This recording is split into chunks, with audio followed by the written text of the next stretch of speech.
अगर आपके पास H1B, H4, F1 visa या फिर कोई दूसरा टेम्पररी वीज़ा है और आप अमेरिका में बच्चे को जन्म देने की सोच रहे हैं तो ज़रा रुक जाइए। दरअसल एक नया आदेश आया है जो अमेरिका में जन्मे बच्चे की नागरिकता पर रोक लगा सकता है और इस आदेश की वजह से अब लाखों भारतीय परिवारों के सपने खतरे में हैं। चलिए आपको इस पूरे मामले की सच्चाई बता देते हैं, नए आदेश के बारे में बता देते हैं और बता देते हैं कि ये भारतीयों को कैसे प्रभावित करने वाला है। नमस्कार, मेरा नाम है नेहा उपाध्याय और आप देख रहे हैं NBT टेक एड। सबसे पहले तो आपको जन्म से मिलने वाली नागरिकता के बारे में एक बार याद दिला देते हैं। अब देखिए, अमेरिका में अब तक जो नियम था वो 14वें संविधान संशोधन पर आधारित था। इस नियम के अनुसार जो भी बच्चा अमेरिका में जन्म लेता है वो अपने आप अमेरिकी नागरिक बन जाता है, फिर चाहे उसके माता पिता किसी भी देश के नागरिक क्यों ना हो। इसीलिए बहुत से विदेशी, खासकर जो टूरिस्ट वीज़ा पर या फिर जो टेम्पररी वीज़ा पर आने वाले लोग हैं, वो अमेरिका आकर अपने बच्चे को जन्म देते थे ताकि बच्चा अमेरिकी नागरिक बन जाए। इस पूरे ट्रेंड को कहा जाता है बर्थ टूरिज्म, यानी कि बच्चे को अमेरिका में जन्म देना ताकि उसे नागरिकता मिल सके।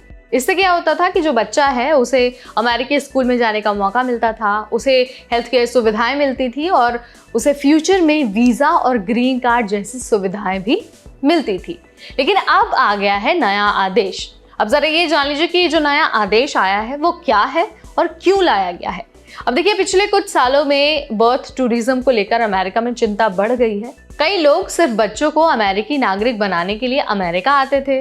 उनका असली मकसद था नागरिकता हासिल करना। इसी वजह से ट्रंप सरकार ने 2025 में एक नया आदेश, यानी कि जो एग्जीक्यूटिव ऑर्डर है, वो जारी किया है। इस ऑर्डर के तहत अगर माता पिता टेम्पररी वीज़ा पर हैं, जैसे कि जो H1B वीज़ा है, H4 है, F1 वीज़ा है या फिर OPT है, तो उनके बच्चे को अब अपने आप अमेरिकी नागरिकता नहीं मिलेगी। यानी कि बच्चे को नागरिकता पाने के लिए एक अलग प्रोसेस से गुजरना पड़ेगा। इस नए ऑर्डर की वजह से, इस नए आदेश की वजह से जो भारतीय प्रवासी हैं, यानी कि जो इंडियन इमिग्रेंट्स हैं या फिर जो चाइनीज़ इमिग्रेंट्स हैं, रशियन इमिग्रेंट्स हैं या फिर जो नाइजीरियन इमिग्रेंट्स हैं, उन देशों के जो लोग हैं, जो परिवार वहाँ रहते हैं, उन सभी पर प्रभाव पड़ने वाला है। अब ज़रा हम खास तौर पर भारतीयों के बारे में बात कर लेते हैं कि भाई इस नए आदेश से जो भारतीय परिवार हैं वो कैसे प्रभावित होंगे। तो देखिए, भारत से अमेरिका में टेम्पररी वीज़ा पर आने वाले लाखों लोग इससे प्रभावित होने वाले हैं। जाहिर सी बात है, कई सारे भारतीय परिवारों ने सालों तक नौकरी की, पढ़ाई के लिए अमेरिका में इंतज़ार भी किया है, लेकिन उन्हें अब तक ग्रीन कार्ड नहीं मिला है। अब जब बच्चे की प्लानिंग वो कर रहे हैं तो उन्हें डर लग रहा है कि उनका बच्चा अमेरिका का नागरिक नहीं बनेगा। इसकी वजह से जो उनकी पढ़ाई है, जो उनका हेल्थ है और जो फ्यूचर है, उस पर बहुत बड़ा असर पड़ेगा। साथ ही कई सारी जो प्रेग्नेंट महिलाएं हैं उनको वीज़ा देने में भी दिक्कतें आ रही हैं। किसी को ऑफिसर शक की वजह से वीज़ा देने से मना कर देते हैं। अब ज़रा ये जान लीजिए कि सुप्रीम कोर्ट में आखिर क्या कुछ चल रहा है। अब देखिए, इस नए ऑर्डर के खिलाफ कई सारे मुकदमे सुप्रीम कोर्ट में चल रहे हैं। 15 मई से सुनवाई शुरू हो चुकी है, लेकिन फिलहाल सुप्रीम कोर्ट इस ऑर्डर की जो संवैधानिक वैधता है उसकी बजाय वो ये देख रहे हैं कि पूरे देश में इसे लागू किया जाए या फिर नहीं। यानी कि कोर्ट ने अभी तक ये तय नहीं किया है कि जन्म से मिलने वाली जो नागरिकता है उसका जो मौलिक अधिकार है वो खत्म होगा या फिर नहीं।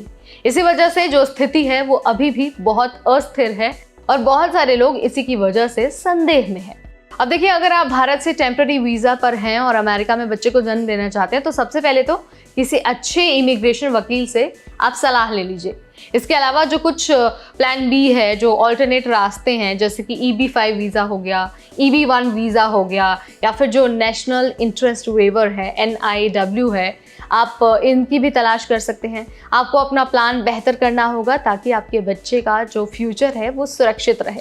कई लोग दूसरे स्टेट्स में जाना चाह रहे हैं जहां पर फिलहाल इस आदेश का जो असर है वो कम है, लेकिन सबसे ज़रूरी है कि पूरी जानकारी लेकर ही आपको सही कदम उठाना है। आप लीगल हेल्प के लिए अपने जो इमिग्रेशन वकील हैं उनसे सलाह ले सकते हैं या फिर बहुत सारे ऐसे एक्सपर्ट्स हैं जो आपको इस मुद्दे पर राय दे सकते हैं। आपको कोई भी कदम उठाने से पहले उसके प्रॉज एंड कॉन्स के बारे में पता होना बहुत ज़रूरी है। तो दोस्तों, जो जन्म से मिलने वाली नागरिकता का मुद्दा है जो अभी सुप्रीम कोर्ट में है, जिसमें फैसला आना अभी बाकी है, उसकी वजह से हजारों नहीं बल्कि लाखों इमिग्रेंट परिवारों पर असर पड़ने वाला है। हालांकि सुप्रीम कोर्ट का जो फैसला है वो जल्द आ जाएगा, लेकिन जब तक नहीं आता है तब तक लोगों के बीच एक संदेह, एक कंफ्यूजन की जो स्थिति है वो बनी रहेगी। तो यहाँ पर मैंने आपको ये बड़ा अपडेट दे दिया है। वीडियो अगर आपको पसंद आया है, इन्फॉर्मेटिव लगा है, तो इसे लाइक और शेयर करना बिल्कुल ना भूलें। ऐसे और अपडेट्स के लिए, ऐसी और वीडियोस के लिए बने रहिए हमारे चैनल NBT टेक एड पर।